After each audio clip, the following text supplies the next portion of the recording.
I'm looking right now, I just watched the doors close, and that's the last little bit of the Atlantic Ocean that we'll see for a while.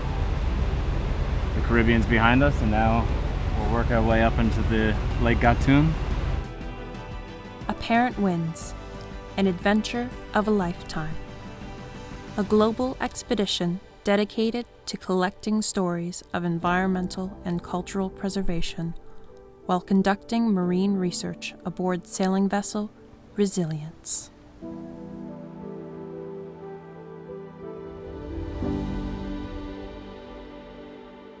We sailed across the Caribbean Sea. We came into Panama via Gonala. It's an indigenous nation within Panama. Coming back to Gonala was really sweet because we really built strong relationships not that long ago in Gonala. Our friend Arnelio, a few years back, we met him for the first time and ended up spending close to a month with him and with that community. The tough part was, since that last time in Gonala, our friend Arnelio passed away. And so he wasn't there to greet us, and so there was some silence there. Although we did not see Arnelio, we got a chance to go visit with his family and be able to honor Arnelio's memory.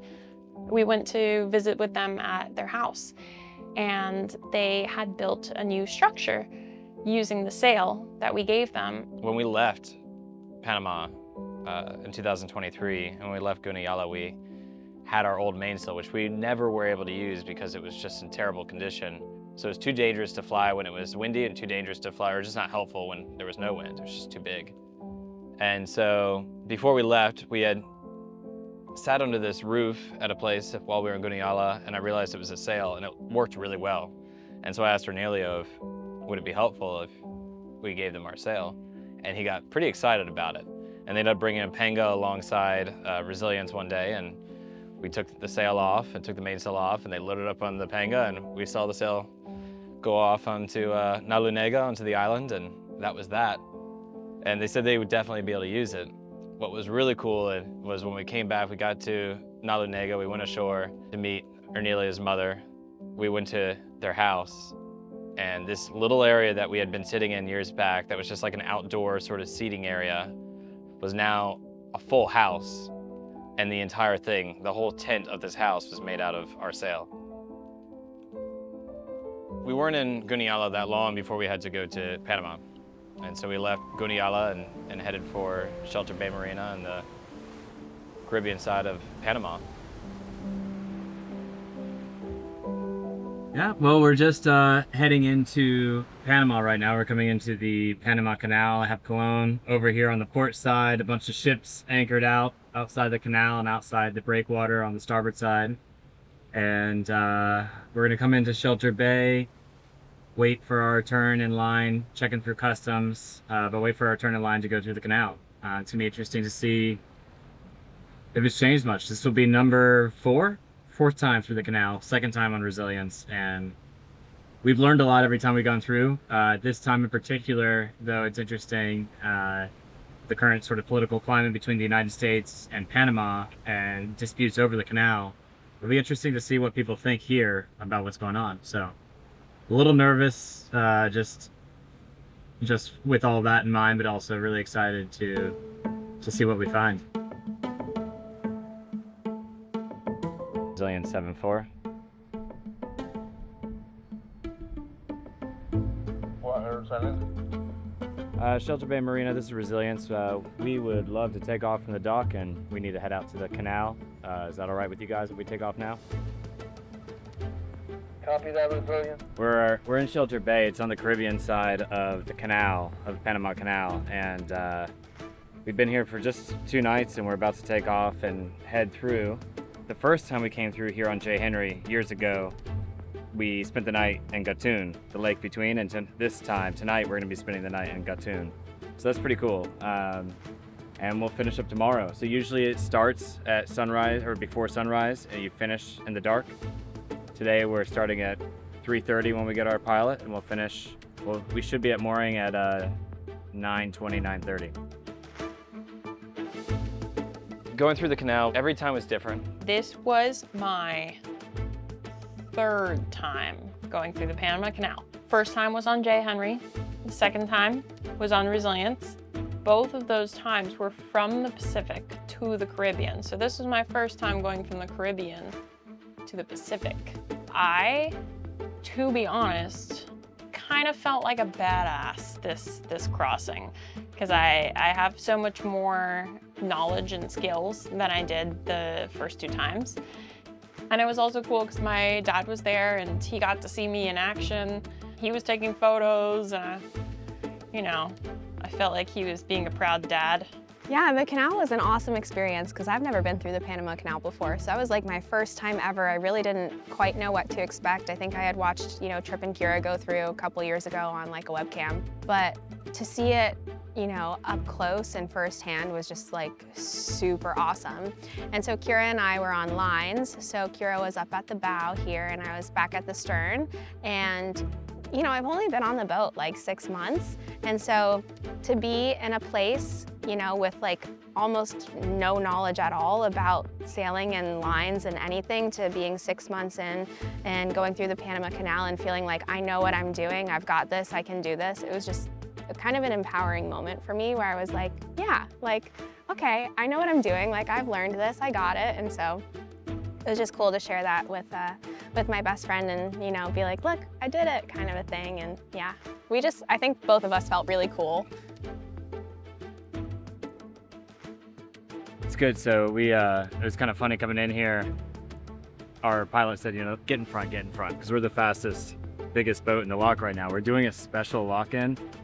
The big ship that should be in with us had some engine trouble or mechanical trouble, so it's just 3 small sailboats, if you include us as being a small sailboat in this lock right now, which I've never done before, and this is our 4th time through. But, you know, when we came up, he said, you know, go to the lock, go to the lock, go to the lock. Doors are closed.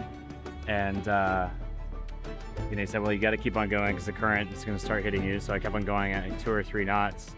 And finally, when we get close to the doors, they start to open and a ton of water's coming out. So then I have to really go and just trust that those doors are going to keep on opening.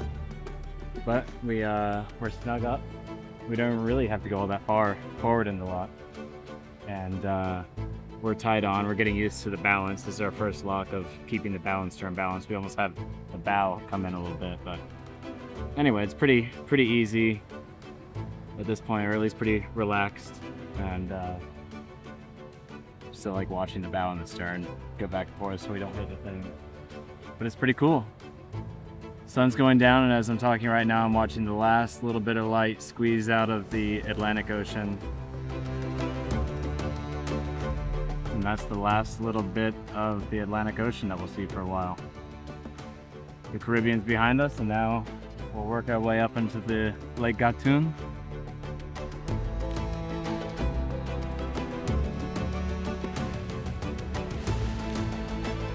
We are in the last lock on the Caribbean Atlantic side. And yeah, we're just about done for the day in terms of the actual locks of the canal. We're about to enter Lake Gatun, Lago Gatun, which means that we're gonna be running for a few hours before we get to our anchorage. Yeah, so it's gonna be a long night. We probably won't get in until like 11 or so. Wow. Yeah. So we're gonna cook underway, and yeah, it's gonna be delicious.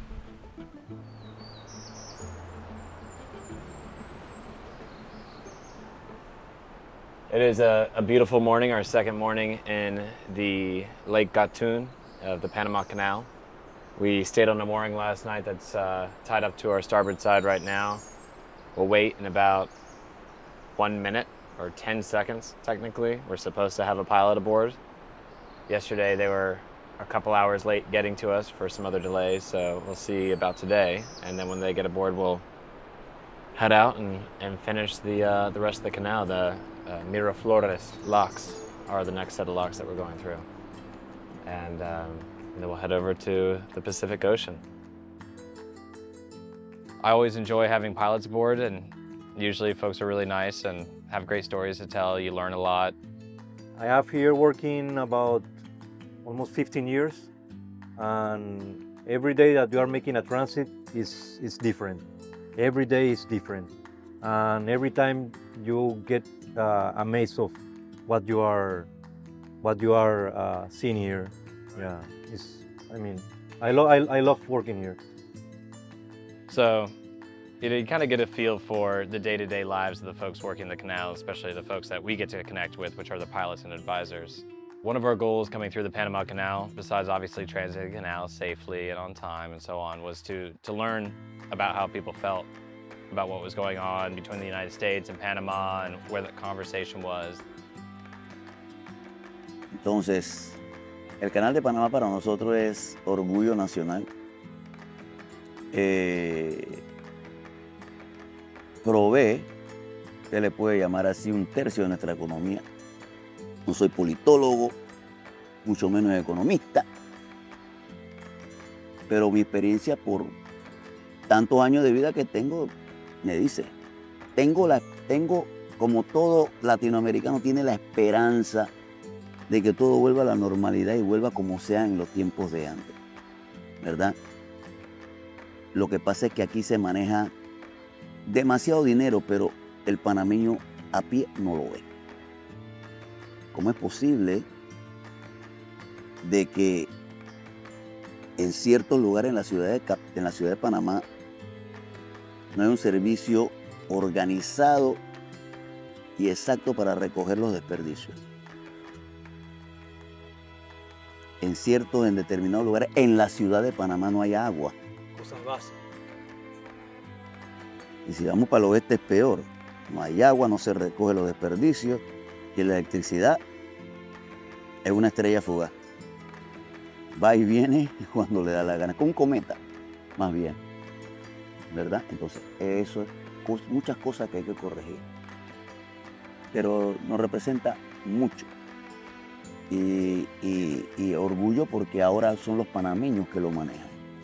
Y en estos 25 años que tenemos de estar la zanja, como le dicen muchos, ¿verdad? El Canal de Panamá, hemos progresado, hasta hemos hecho un nuevo juego de esclusas en esos 25 años, o sea que no se ha perdido el tiempo.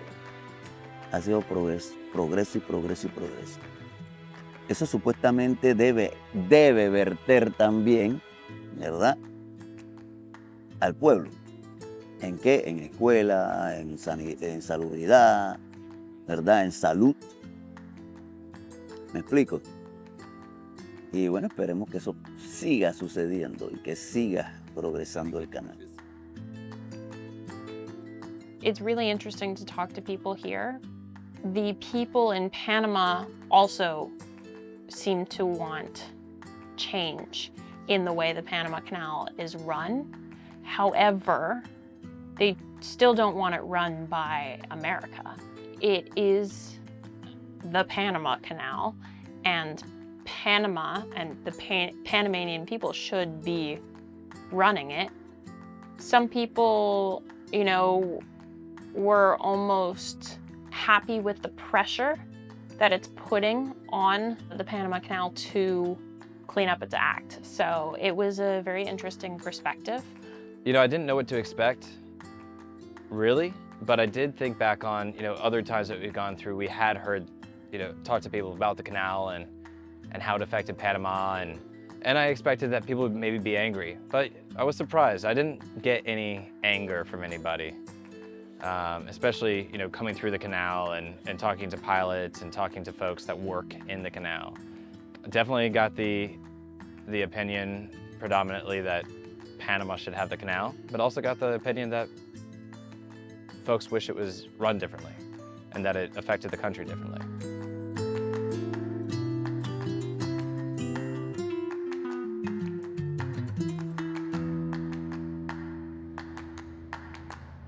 This time coming through the canal, it was different, and it's an incredible experience for us and for resilience because you're coming from the Caribbean, you're coming from the Atlantic. We've been there for several years now, and then we sort of get like a christening through the fresh water of Lake Gatun. The Hall of Resilience is in fresh water for a while. It's cycling through the boat. It's sort of like this cleansing experience.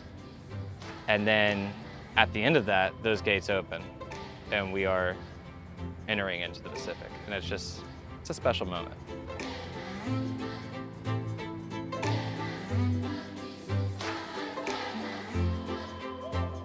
We just left the Panama Canal. We are still in the canal zone. So yeah, we're about to officially be in the Pacific, but we are we're at Pacific sea level right now, and that's cool. We are in a body of water connected to the Pacific. Yes, we're pretty much in the Pacific. It's like, you know, pretty much.